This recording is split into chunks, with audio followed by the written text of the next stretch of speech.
Hey guys, and welcome to a sort of FIFA 17 simulation video. What we're going to be doing is we're going to be bringing the 20 best teams from around Europe and bringing them into one league and seeing how it kind of pans out. Now, these aren't the 20 best teams that I think, the best teams in Europe at the minute. It's partly based on what I believe and partly based on what FIFA believe. So, there are a few controversial picks in there. Liverpool, Spurs, Villarreal, them's kind of teams that maybe you could consider a bit controversial, but, that's what me and FIFA kind of think. We're going to be going 1 month at a time and seeing how the league pans out, seeing who are the early leaders, see who are the teams that perhaps underperform. I'll say there were quite a few interesting results here. Okay, first month went by. Barcelona took an early lead. That's no real surprise to anybody, I don't think. I think seeing maybe Inter United up there, I think that's kind of a surprise. Villarreal as well. Nobody would really tip those teams for the kind of top spots. Quick look at top scorers there as well. So second month went by and United were on top. Barcelona slipped down to second, still not too far behind. But then you've still got teams like Spurs, Monaco, Man City even, that are up there that probably would consider themselves not lucky to be there, but maybe overperforming, I'd say. Top scorers there. Griezmann was on top. Okay. Third month went by. And again, we're seeing this kind of Premier League bias here. United top, Spurs second, Man City third. Is it unrealistic? You could maybe argue it is. It's, like I say, it's a bias towards Premier League teams here. And that's kind of a pattern that you'll see throughout this video, to be honest.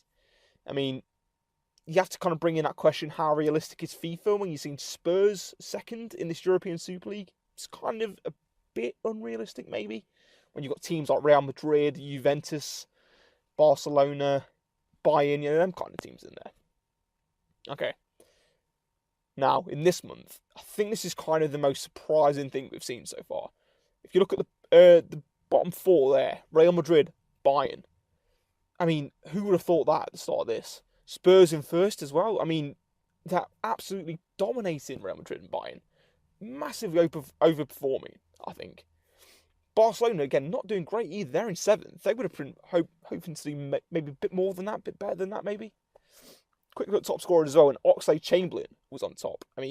Again, with a league with Messi, Ronaldo, Griezmann, them kind of people. You got Oxlade-Chamberlain on top.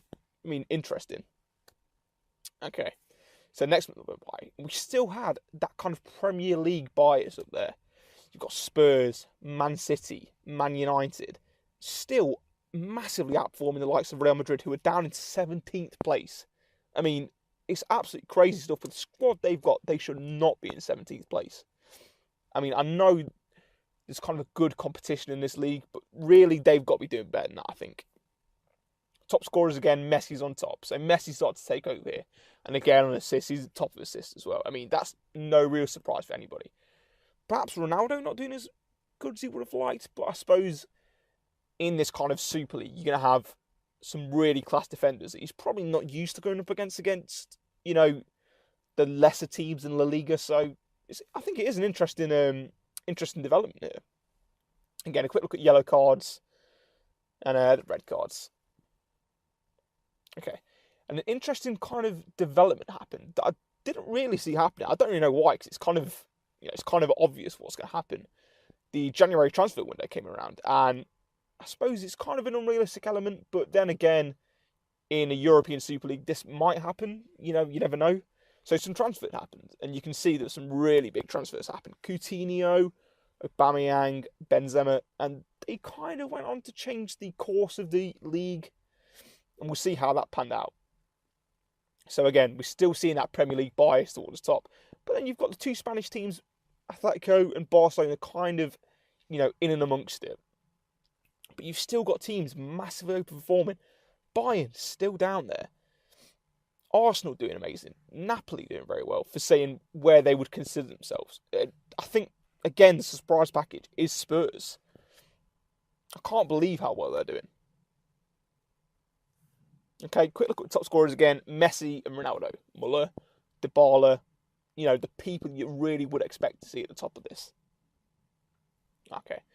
As the next month went by, we started to see Barcelona kind of not break away yet, but kind of come out on top of that Premier League bias. We're seeing them just edge Man City for the top spot.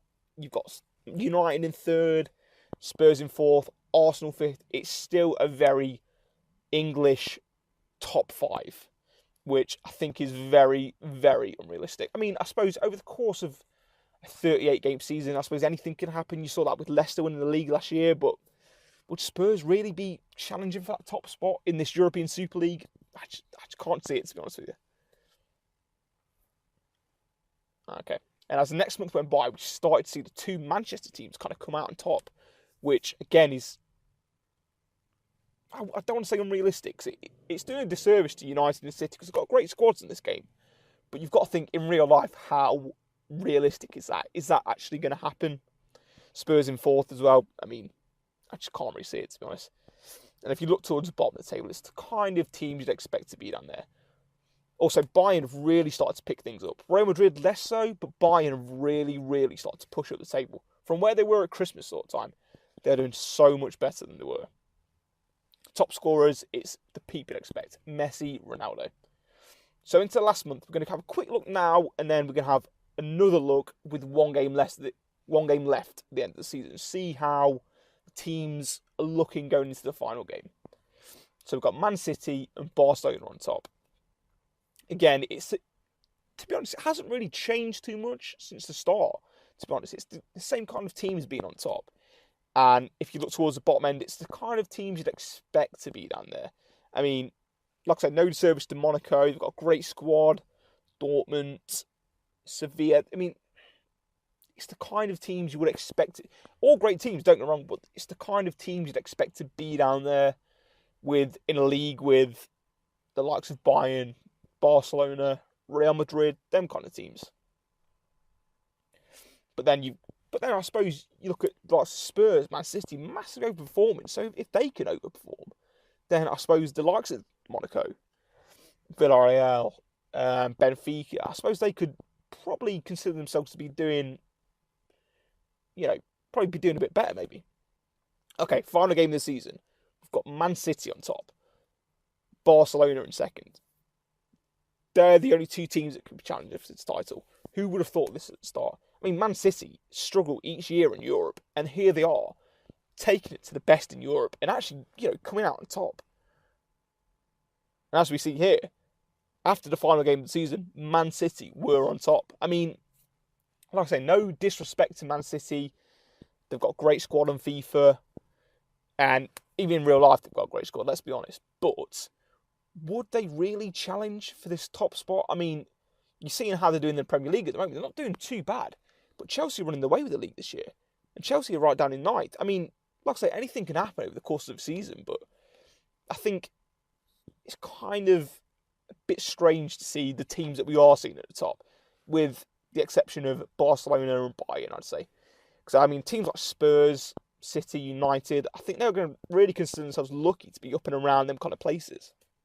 Towards the bottom end of the table, it's the kind of teams you'd expect. You've got Villarreal, Benfica, and Monaco finishing bottom. I think they'll kind of consider themselves a bit downhearted with that. I think they really have been doing better than that. I mean, there are a couple of teams that overperformed there. Quick look at Inter, Liverpool, Roma. I mean, I think they've done well. Napoli as well. I think they're really going to consider themselves to be quite, overperformed maybe. I mean, in a league with such high calibre of opposition, I think for Napoli, especially to finish 10th, I think that's a really good finish for them. But I think, I don't think it can really look past Man City in terms of overperformers. They've really done well. Okay, this is how the top scorers ended up. You've got Messi on top, Ben Yedder in second, Dybala, Sanchez, and Perisic. It's the kind of people you might expect to be there. A couple of maybe unusual names, but it's the people you'd expect. Same things with assists. You've got Messi, Dybala, the kind of big players, play for the big teams. Clean sheets wise, again, you've got the kind of people you expect. The bigger teams, you kind of tend to see there on top in pretty much every category, every stats category anyway. yellow cards and red cards if you want to take a look at that. And I thought I'd have a quick look at the cups just out of interest as well. Spurs actually won the EFL Cup, crazily. And the FA Cup, you can see PSG winning it. Okay, and a quick look at who I think are the winners of this league. I've gone for Man City, Tottenham, and Man United, the Premier League teams. I mean, you've got this thing about Premier League bias again. All three overperformed massively. Man City winning it, Spurs finishing 5th, and United finishing in top 4 as well. I think they're really going to be happy with their positions in this. I've gone for losers. I've gone for Real Madrid, Monaco, and Bayern. Monaco obviously finished bottom, so they're going to consider themselves a bit unlucky. Well, not unlucky maybe, because they probably didn't perform to the way they would have wanted to, but they've got a young squad, a good squad, so they'll be considering themselves unlucky. Real Madrid massively underperformed, and so did Bayern to an extent. I mean, they were nearly bottom at Christmas time. So for a team like Real Madrid and Bayern to be not really challenging for the title in this league, they're going to consider themselves underperformed massively. Okay, and that's it, guys. If you enjoyed the video, please give it a like, please subscribe, and I'll see you in the next video.